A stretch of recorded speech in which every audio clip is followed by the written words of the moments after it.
নমস্কার বন্ধুরা, আজ আমি আপনাদের পড়ে শোনাবো আমার ডায়েরির কয়েকটি পাতা, যেখানে আমি শোনাবো ক্যারাভ্যান পার্ক আর 4 স্টার এই অপূর্ব সমুদ্র তীরবর্তী শহরের এক অনন্য গল্প নিয়ে। এক লাভলি অটমের মর্নিংয়ে গাড়িতে সব কিছু গুছিয়ে আমরা যাত্রা শুরু করলাম 4 স্টারের পথে। সিডনি থেকে প্রায় 3.5 ঘন্টার রাস্তা, আর পৌঁছেই মনটা ভরে গেল সমুদ্রের বিশাল নীল জলরাশি আর এনআরএমের ক্যারাভ্যান রিসর্টটা দেখে, যেখানে আমরা আসলে থাকবো 2 দিন। এত সুন্দর, একেবারে জলের ধারে অবস্থিত এই রিসর্টটি জাস্ট অ্যামেজিং। এই ভিডিওতে আমরা আপনাদের দেখাবো ক্যারাভ্যান পার্কের কিছু অভিজ্ঞতা, বিভিন্ন ধরনের ক্যাম্পার ভ্যান আর ক্যারাভ্যান, আর কিছু বিচের সুন্দর মুহূর্ত, লোকাল কফি আর ফুড ট্রাই করা, আর অবশ্যই আমার মেয়ের গলফ টুর্নামেন্টের বিশেষ কিছু মুহূর্ত। তাই ভিডিওটা একদম শেষ পর্যন্ত দেখুন, কারণ ট্রিপের শেষে এমন একটা দারুণ সারপ্রাইজ শেয়ার করব, যেটা আমাদের পুরো ট্রিপটাকে অ্যাকচুয়ালি আরও স্মরণীয় করে তুলেছিল। চলুন এবার দেখে নিই এনআরএমের ঠানকারি ফরেস্ট রিসর্টটা। এই রিসর্টটা একেবারে প্রকৃতির মাঝে এক স্বর্গের মতো। এখানে থাকার জন্য অনেক ধরনের অপশন আছে। কেউ নিজের ক্যাম্পার ভ্যান বা ক্যারাভ্যান নিয়ে আসে, কেউ রিসর্টের রুম বুক করে থাকে, আর কেউ বা ক্যাম্পিংয়ের মজা উপভোগ করে। তবে আমরা বেছে নিয়েছিলাম একটা সুন্দর 2 বেডরুমের কটেজ, আর যার সেট আপ এক কথা ছিল অসাধারণ। যারা ক্যাম্পার ভ্যান নিয়ে আসে তারা common kitchen, washing machine, dishwasher, fridge, cooking, gas stove ইত্যাদি ব্যবহার করে নেন। কিন্তু যেহেতু আমরা কটেজে ছিলাম, আমাদের জন্য সব কিছুই রুমের মধ্যে ছিল। Full furnished kitchen, oven, microwave, dining table, sofa, TV, আর 2 বেডরুম। তবে একটা বেডরুমে ছিল 4খানা বাঙ্কার বেড। আর সবচেয়ে বড় পাওনা, আমাদের কটেজটা ছিল একেবারে জলের ধারে। আর সকালবেলা জানলা খুললেই এই ব্যাকওয়াটারের হালকা বাতাসের ছোঁয়া আর হালকা ঢেউয়ের মৃদু শব্দ, এই অনুভূতিটা সত্যিই অসাধারণ।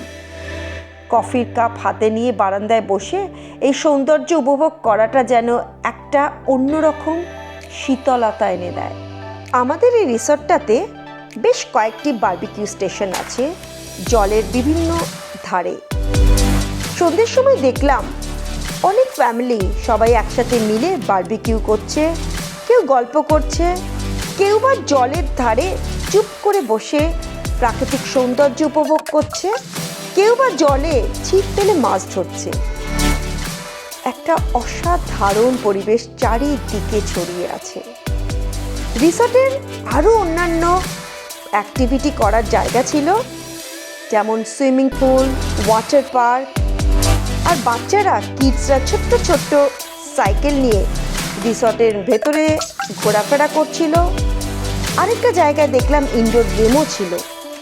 বিভিন্ন রকমের এই সমস্ত অ্যাক্টিভিটি দিয়ে রিসর্টটা একটা স্বর্গীয় পরিবেশ তৈরি করেছিল।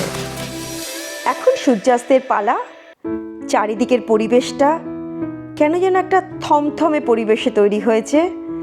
সূর্যের একটা অরেঞ্জ আভা জলের ওপর পড়েছে, কি অসাধারণ পরিবেশটা লাগছে। হঠাৎ করে সূর্য অস্ত চলে গেল, আর সন্ধ্যের পর পুরো রিসর্টটা যেন অন্য রকম হয়ে গেল। চারপাশে টিপ টিপ করে লাইট জ্বলছে, হালকা হালকা হাওয়া আর ওয়াটার প্লাশের সাউন্ড। আমরা জলের ধারে একটা বেঞ্চে বসে নিলাম, আর তারপরে আমরা ডিনার করলাম সেখানে, যা পুরো পরিবেশের সাথে একদম মানিয়ে গেছিল। এর একপাশে হালকা মিউজিক বাজছিল, কেউ কেউ নিজের মতো করে গল্প করছিল, কেউ বা শুধুই জলের ধারে বসে সিনিক উপভোগ করছিল। ওয়াটার প্লাশ, রাতের ঠান্ডা বাতাস আর আমাদের চারপাশে শান্ত পরিবেশ একদম যেন সময়টাকে থমকে ধরে রেখেছিল। এতটাই সুন্দর লাগছিল যে কখন সন্ধ্যেটা কেটে গেল হুড়ুড় করে বুঝতেই পারলাম না। এমন একটি সন্ধ্যা সত্যিই রেয়ার পাওয়া যায় জীবনে, যেখানে ব্যস্ত জীবনের সমস্ত ক্লান্তি ভুলে শুধু এই মুহূর্তটা উপভোগ করতে ইচ্ছে করে আপনজনের সাথে। And the choices are free.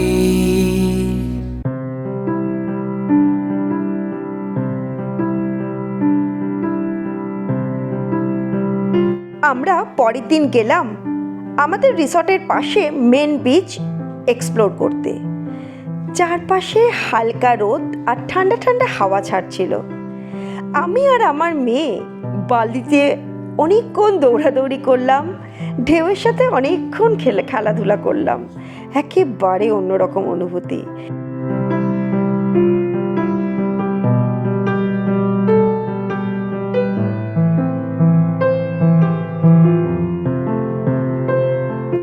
এরপর গেলাম রকপুলের দিকে।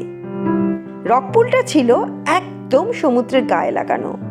অনেক লোকজনরা ওখানে সাঁতার কাটছিল আর বিশাল ঢেউ এসে রকপুলের মধ্যে আছড়ে পড়ছিল।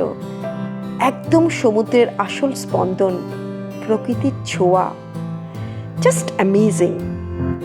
আমার ফ্যামিলির সাথে বিচের সময় কাটিয়ে মনটা একদম ফ্রেশ হয়ে গেছিল।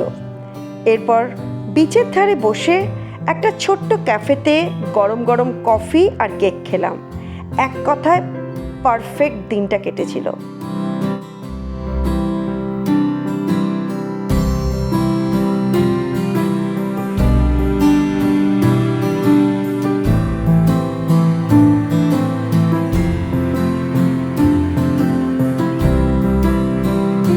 আমার মেয়ের গল্ফ টুর্নামেন্টটা ছিল টানকারি গল্ফ কোর্স ফস্টারে, যা ছিল মাত্র 10 মিনিটের ড্রাইভ আমাদের রিসর্ট থেকে। আর এই টুর্নামেন্টে ছিল NSWCCC জুনিয়র গল্ফ টুর্নামেন্ট, যেখানে আমাদের এই স্টেট নিউ সাউথ ওয়েলসের সমস্ত স্কুল থেকে বড় বড় এলিট জুনিয়র গল্ফাররা কম্পিটিশনে এসেছিল। আর এই টানকারি গল্ফ কোর্সটা ছিল এক কথায় অসাধারণ, একদম সমুদ্রের পাশে। সমুদ্রের গর্জন, বাতাসের শোষো আওয়াজ আর গল্ফ টুর্নামেন্ট সব মিলিয়ে এক অসাধারণ অভিজ্ঞতা। আমার মেয়ে যখন গল্ফ খেলছিল তখন আমরা পাশে দাঁড়িয়ে দেখছিলাম এই টুর্নামেন্টটা। এই টুর্নামেন্টে NSWর এলিট জুনিয়র গল্ফারদের সঙ্গে খেলার অভিজ্ঞতা আমার মেয়ের জন্য খুবই ইম্পর্টেন্ট ছিল। প্রতিটি শটের পর ওর চোখে ডিটারমিনেশন আর এক্সাইটমেন্ট দেখতে পাচ্ছিলাম। ক্লাব হাউসটাও বেশ সুন্দর ছিল, যেখানে পুরনো গল্ফ লেজেন্ডদের ট্রফি, গল্ফ ক্লাব আর বিভিন্ন গল্ফের জিনিস দিয়ে খুব সুন্দর করে সাজিয়েছিল। একটা ছোট্ট গল্ফ মিউজিয়ামের মতনই মনে হচ্ছিল।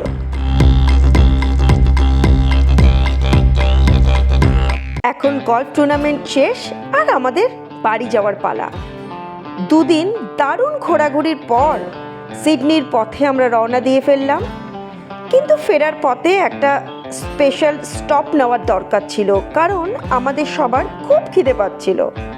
তাই পথে একটা ইন্ডিয়ান রেস্টুরেন্ট দেখে আমরা দাঁড়িয়ে পড়লাম। তারপর ইন্ডিয়ান রেস্টুরেন্টে ঢুকে আমরা কিছু খাবারের অর্ডার করলাম। খাবারের মধ্যে মেনলি ছিল মাটন আর চিকেন বিরিয়ানি, কারণ অনেক দিন ধরেই আমাদের বিরিয়ানি খাওয়ার একটা ক্রেভিং হচ্ছিল। তারপর চলে আসলো গরম গরম বিরিয়ানি।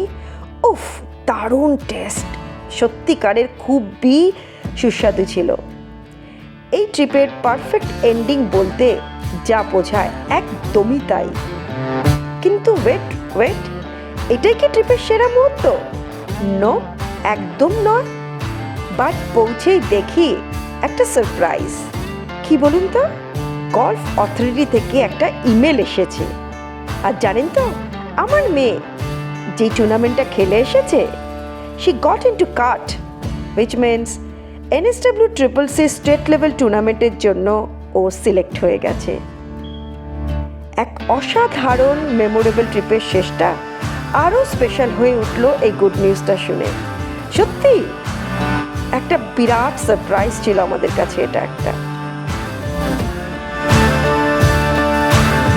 আজকের ভিডিওটা কেমন লাগলো আপনাদের মতামত কমেন্টে জানাতে ভুলবেন না কিন্তু। আর এমন আরও দারুণ দারুণ ভ্রমণের গল্প, মজার মজার অস্ট্রেলিয়ার অভিজ্ঞতা আর স্পেশাল মুহূর্ত দেখতে চ্যানেলটা সাবস্ক্রাইব করে রাখবেন। আপনাদের সাপোর্টেই আমাকে নতুন নতুন ব্লগ বানাতে অনুপ্রাণিত করবে। ভালো থাকবেন, সুস্থ থাকবেন। দেখা হবে পরবর্তী প্রবাসী দিদির ব্লগে। ধন্যবাদ।